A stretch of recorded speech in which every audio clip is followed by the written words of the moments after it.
The ACC, with three different parties suing it, is likely on its last leg. Does that mean a school like Miami needs to find a new home in a conference like the Big 12? This is a Locked On Big 12, Locked On Cane crossover.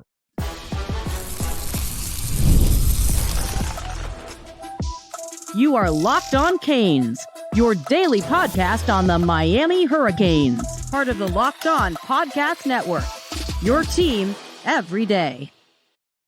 Happy Wednesday, everybody. Welcome to a Locked On Big 12, Locked On Canes crossover episode. I am Drake Toll from America's #1 Big 12 podcast, Locked On Big 12. That is Alex Donno, the insider for all things Miami Hurricanes. Thank you for making our shows your first listen every single day. Today we'll cover Miami and the ACC. Will a move be made if the conference implodes, as well as Miami fans not being too happy about the idea of a Big 12 membership? And then at the very end, we'll see if we can convince you that a partnership wouldn't be that bad for both parties. Dono, to start, the Attorney General in Florida is now suing the ACC alongside Clemson and Florida State. Things do not look good for Commissioner Jim Phillips and company. What are the odds this league stays together, or is it as bleak as it's been?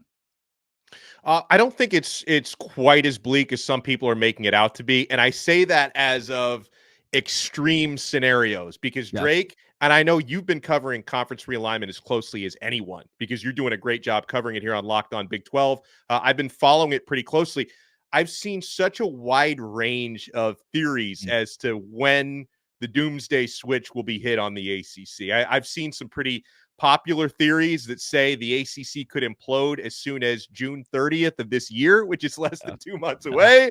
Some people have more conservative predictions, like, within the next couple of years, the ACC is going to look vastly different. They're going to lose some prominent members. They're probably going to bring in some sort of filler teams that are not currently in a power conference to try and just fight for survival, and the TV deal is going to get diminished. One thing that I can agree on with everybody who has these theories, and I know that these lawsuits are in progress right now. Florida State is suing the ACC, getting countersued. Clemson is suing the ACC, getting countersued. You also mentioned Florida's Attorney General is jumping on board because she really wants those ESPN contracts to be made public record. They're currently under lock and key, and that could be a potentially very bad thing for the ACC. So one thing that I can definitely agree on is within the next 2 to 5 years, and maybe even sooner than that, Florida State and Clemson are going to be out, right? At some point. Whether they successfully break the grant of rights is yet to be determined. But even if they don't all and out break it, I think at some point a settlement to allow those schools to leave is more than likely. Like there's no way Florida State and Clemson are going to be stuck in the ACC till 2036. It's just not going to happen. So then the question is, if and when Florida State and Clemson find a way out,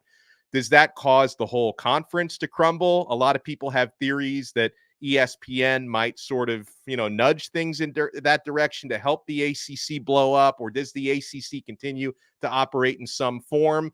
I take a little bit more of a conservative long view on it. I think if the ACC does implode, it's a matter of years, not weeks. Like, I don't think it's going to happen in the next 7-8 weeks. I think it's more likely to happen in the next 2 to 5 years. But with that said, Drake, every member school, whether you're currently suing the ACC or not, every member school is committing administrative malpractice if they're not keeping their eyes and ears open for contingency plans. Because if something does happen in the short term because if Florida State finds some smoking gun, if discovery is ordered by one of these judges and they find some smoking gun that invalidates the ACC's grant of rights, this whole thing could implode pretty quickly. Not that I'm expecting that to happen, but every university, Miami included, needs to have their eyes and ears open for possible contingency plans if this thing does go south very quickly.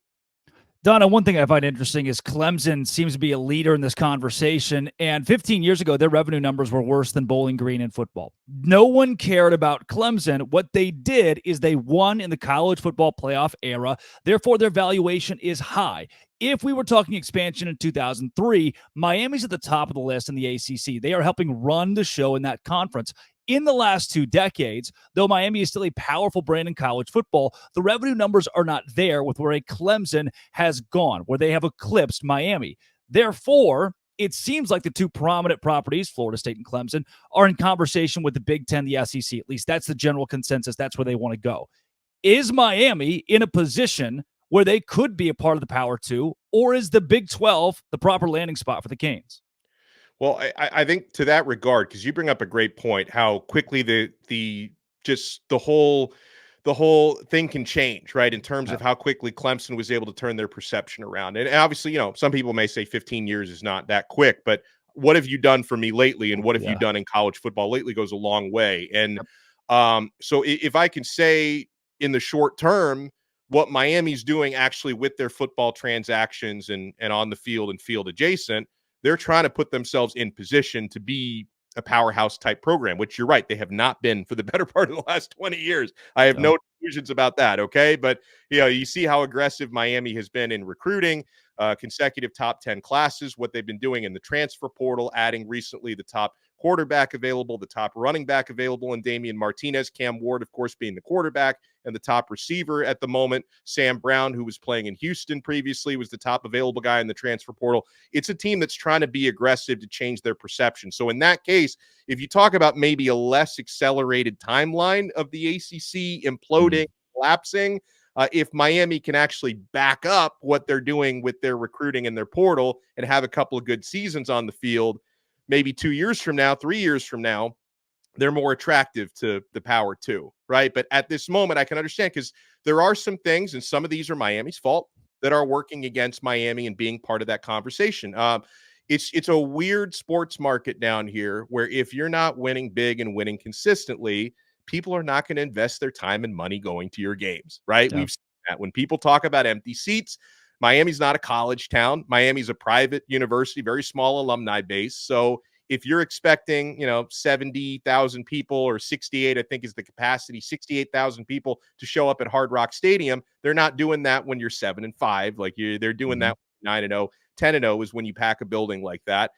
So that's also something that in the short term, when they're not doing well, makes Miami look a little bit less attractive. But people in this area, they like to support winners, right? Inter Miami, the MLS team, they grab Leo Messi, it becomes the hottest ticket in the country, right? When the Miami Heat were winning championships, LeBron was in town. You were paying, $1,000 for seats to Miami Heat games. That's just the way it goes down here. So that's another thing. If Miami can produce the results on the field, it can make them more of an attractive brand. I mean, the U always means something. It still means something around college football, but the rest of it just hasn't been there. They're trying to get back to that. Dono, I want to be clear, and I'll put words in Miami's fans' mouths. They aren't excited by Miami and the Big 12 being in the same sentence. At least that's not the perception the Big 12 gets. Let's go there next on Locked On Big 12, Locked On Canes, part of the Locked On Podcast Network, your team every day. Today's show is brought to you by FanDuel. Look, FanDuel is the place that I go first of the month, and I'm thinking, I'm kind of strapped on cash. I want a good payday. Well, I can get one from my job, and I can also say, look at this that I have from my job. And Cole Reagans, who's a pitcher, plays for an MLB team, and I don't even know which MLB team it is, but I can see that he has 9 strikeouts per game, and they have him at 6.5 over-under, and I say, well, I want to give him the over on strikeouts, and then he throws 7 strikeouts in the $150 that I put on it. I win back. Thanks to FanDuel. Right now, new customers get $150 in bonus bets with any winning $5 bet. That is $150 on bet spreads, money lines, player props, and more. Visit FanDuel.com/lockedon to make every playoff shot count in the NBA or the NHL, or bet on regular season MLB baseball. That's what I do when I'm bored and want to watch a good game and have Cole Reagans, whoever that is, on the over and strikeouts, give me some money in my pocket. FanDuel is America's #1 sportsbook. Go to FanDuel.com/locked on and do it today.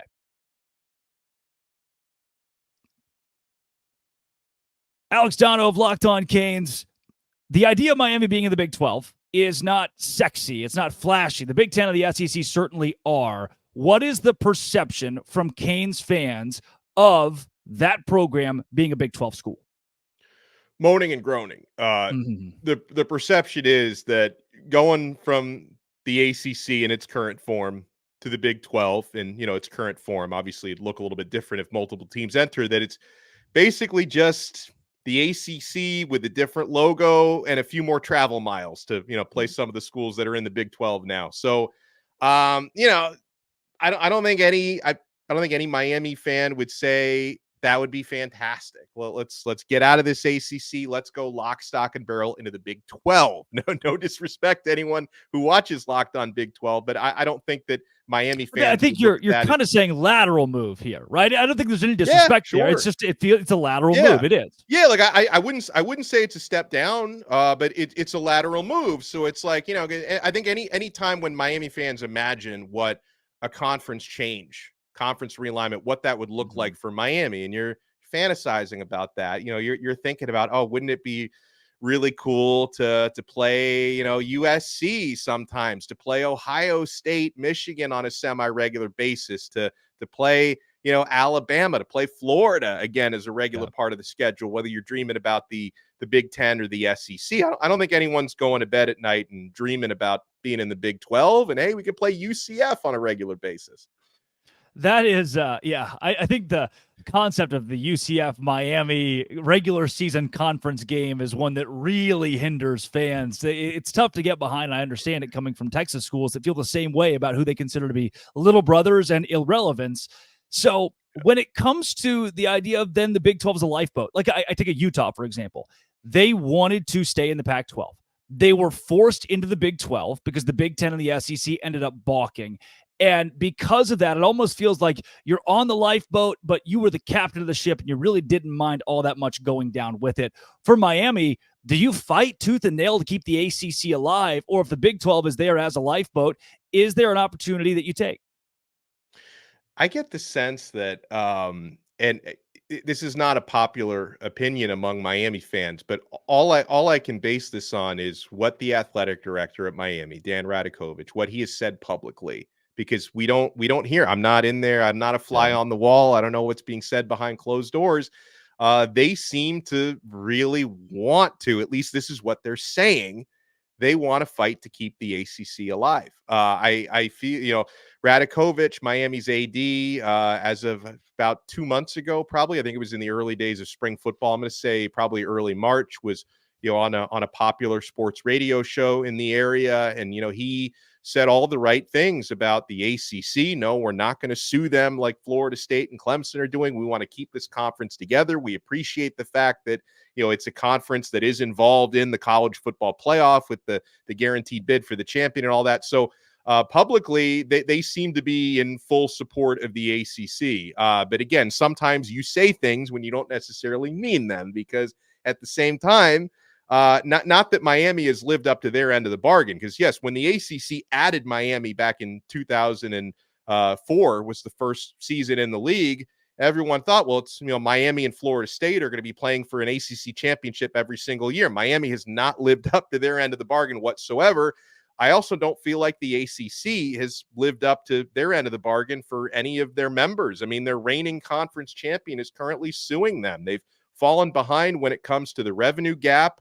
The officiating in the ACC is consistently terrible, which I know is something that a lot of schools have a problem with, why they can't raise a better standard there. So, yeah, listen, when you bring up the lifeboat scenario, it changes the conversation, Drake, because at the end of the day, if the ACC were to either collapse, right, which not likely anytime soon, but it's possible, or if Florida State and Clemson and let's say a few others like North Carolina, Virginia, are teams that are talked about as potentially wanting to get out, if these teams were to find a way out, if these schools find a way out, it does definitely weaken the current conference, because you take Florida State and Clemson out of the ACC, doesn't really feel like a power conference anymore. So even if Miami may be giving off the impression publicly right now that they're happy in the conference and they want to fight to keep the conference around, the second you take Florida State and Clemson out of it, I see it as a much less valuable conference. And,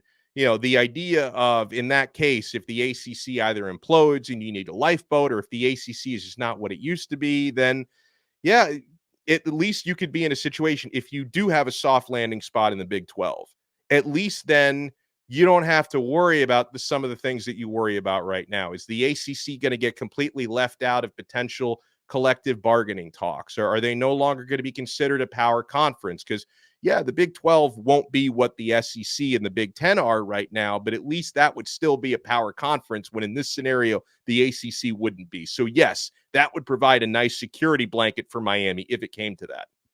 Look, no two ways around it. Miami's a profitable athletic department. That's why I think the Big 12 is so high on Miami. And the Big 10, it seems, wants to grab the Clemson, Florida State. That's priority. The SEC has been, to this point, pretty strict on keeping things where they are because of how profitable they are. And Dono, if the ACC loses its top two members, it looks like it will, the revenue just won't make a lot of sense anymore for a school that deserves more money like Miami. Is that a worry that when those two powers are gone, the Canes aren't getting what they deserve? Yeah, it's definitely a worry.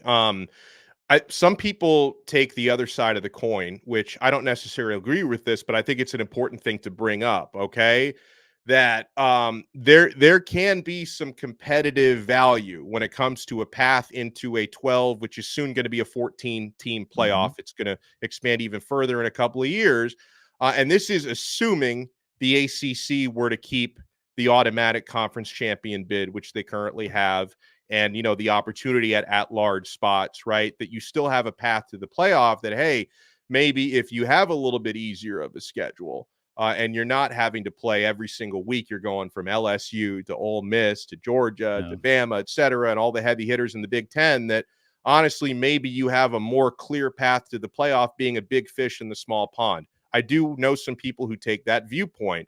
I think that viewpoint, though, Drake, can be a slippery slope, because if you're playing in a conference that's far less competitive, yes, in theory, you have an opportunity to have an easier path to the playoff every year, but then that would also assume you're still able to recruit competitively if you're in a diminished conference, which is not always a guarantee, and that you're not hurt when NIL transfer portal, that you're not being hurt too much and being in a conference that makes less revenue, that you have to make up that revenue somewhere else. Are there wealthy donors behind the scenes that are going to say, hey, if our revenue gap is we're making net 30-40 million less than everyone else, do we have someone who's going to step up and out of the goodness of their heart they're going to donate 40 million to bridge that gap? Maybe not, probably not, but those are things to think about. Like, are you able to still recruit a team that's capable of competing with Power 2 teams, even if you're not part of that? I can't answer that question, but it's a question that, it's hard to guarantee a yes on that. Dono, getting into if the big if of Miami is a Big 12 school moving forward, how we could bridge the gap and make this thing work, because it seems as though at least one entity really would like to make it happen here on Locked On Big 12, part of the Locked On Podcast Network, alongside Locked On Canes, your team every day. Look, no shock. I've been called competitive multiple times. And what do I respond with when I get called competitive? It's that the answer is yes, I am competitive. And I can flex that competitive nature at Monopoly Go. It is exciting every day to open an app where I can beat my friends. I know that might sound weird to you, but again, I'm competitive. And there's always new timed events that help you win big, like massive multipliers for everything you win or rent frenzy. So Monopoly Go is like the old-fashioned Monopoly you used to play, and you loved it, but now it's on your mobile device, and there are even more crazy options and crazy boards. You can even rob your friends' vaults, play against them, play with them. Monopoly Go gives you all of those options with unique stickers that you can trade with friends to complete albums for big prizes, or cool new playing pieces to travel across multiple boards with. There's always something fun to discover in Monopoly Go. So get off the bench. Go download it now for free on Google Play and the App Store. It is Monopoly Go. Game on.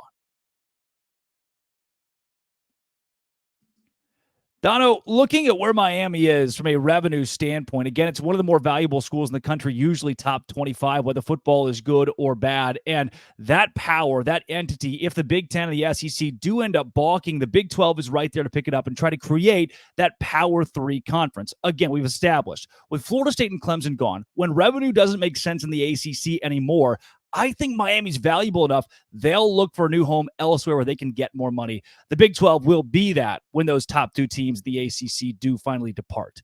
With that being said, all of the moaning and groaning aside, when you picture Miami as a Big 12 school, is there a path forward where that works?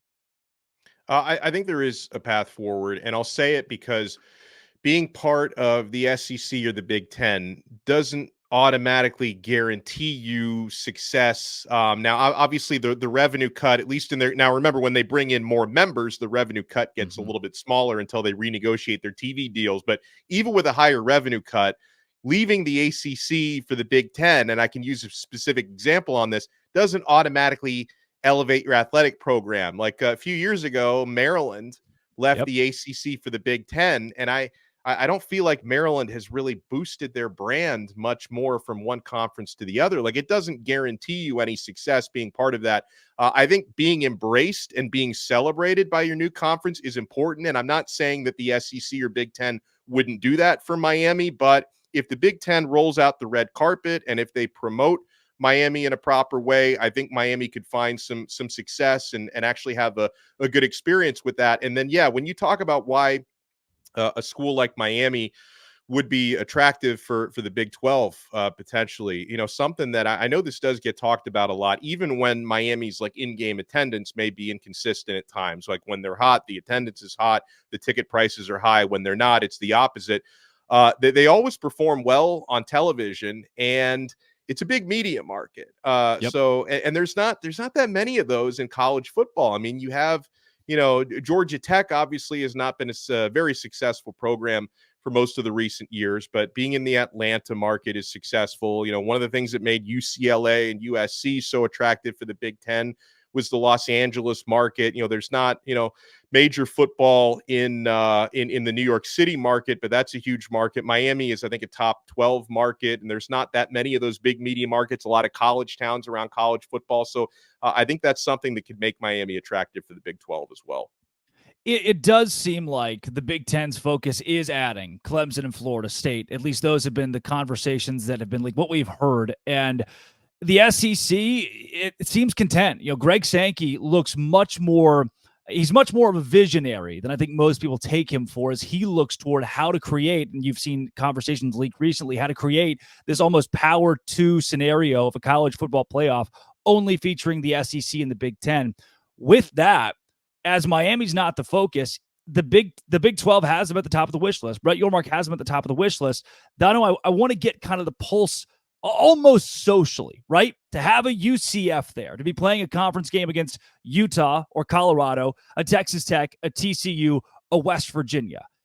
It's not sexy when you say it out loud, but it's a very blue-collar conference that has one thing going for it right now, and it's stability, more so than most stability. Does that entice Miami on the whole? There's a few matchups that you bring up that I think should entice Miami fans. I mean, people who really love football and know football, I think would appreciate matchups against Utah. I mean, it's just been such a consistent, well-coached program in recent years. Like the Utes have been a tough out for anybody, right? Definitely. I know that people who root for Miami, Florida State, and Florida, they talk down UCF a little bit when they made their championship rings after a non-championship. They've been a meme for a long time, but that's a program that's been on the rise for a long time. And there's also, at least in the short term, there's a lot of Miami tie-ins. A lot of players who have left Miami in the transfer portal have found homes at UCF.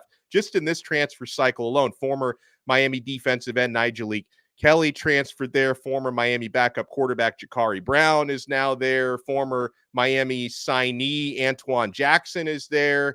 So there's a lot of, I don't know how long those guys are going to be there the next couple of years, but there are some tie-ins. There's a lot of connections there between those two programs. Now, a sexy matchup just based on who's the coach there right now, Deion Sanders. Yeah, it'd be a lot of fun playing Colorado for as long as Coach Prime stays there. And, you mentioned West Virginia, the old school Miami fans, of course, who go back to the Big East rivalry between Miami and WVU would appreciate that as well. So, again, it's not the type of matchups you would get in the SEC or the Big Ten, but I think there are some fun matchups to be had in the Big 12 and some old rivalries that can be renewed. And maybe you create more of a rivalry with a school like UCF. I think it's a tough conversation. I know it is, because I've been in position before when I was in college, the team that I root for, when you just don't know the future of your conference and where things are going to go. And I'm sure there are Miami fans that see, again, Miami and the Big 12 in the same sentence and think that there's no way it's impossible. But when you got guys like Dennis Dodd releasing articles that say there's a kind of a break the glass scenario where Clemson and Florida State end up in the Big 12 and a Power 3 is truly solidified. When stuff like that's on the table, I think Miami to the Big 12 is certainly on the table. And that's kind of the thesis that I end on is in realignment, whatever you think is going to happen usually doesn't happen, it seems. It's only what ESPN, Fox, the TV companies want to dole out and move their properties around for. Dono, what's the thesis to you when you think Miami in expansion moving forward? I think ending the uncertainty is one of the most important things. Wherever you end up, obviously, again, the dream scenario would be to end up in the Power 2.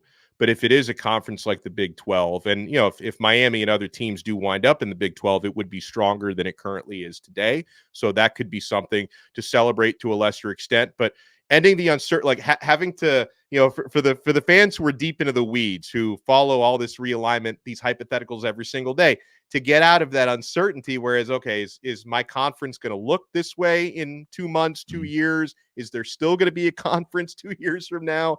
To take that uncertainty away, I think would be a big thing. So I think the thesis there would be wherever Miami ends up, you make it your home and you go all in and you run with it. And, you keep investing what the administration is now investing in the program. They've really stepped it up over the past few years. Obviously people take their pot shots at Mario Cristobal and his in-game management, but the off-the-field stuff, recruiting, program building, he's doing work down in this area that I haven't seen done in a couple of decades, to be honest with you, the way that the recruiting is going down here. So if you can find stability somewhere, even if that's in the Big 12, you take it, you run with it, you try to keep rising this program up.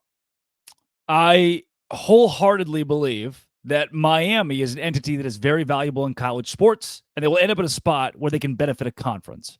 The reason I know that's the case is because ESPN is going to make sure that it happens. It's the TV networks that get these. Again, I call them properties because that's what they're treated as when you move them around across the landscape of college athletics. That is Alex Donno of Locked On Canes. Drake Toll with you from Locked On Big 12. Come back to our shows tomorrow to give you more on the transfer portal, NIL, expansion. There's a ton going on. No such things in offseason in college football or college basketball right now. Thanks for making our shows your first listen every single day right here on Locked On Canes and Locked On. Thanks for making them, again, your first listen every single day. Dose Grande.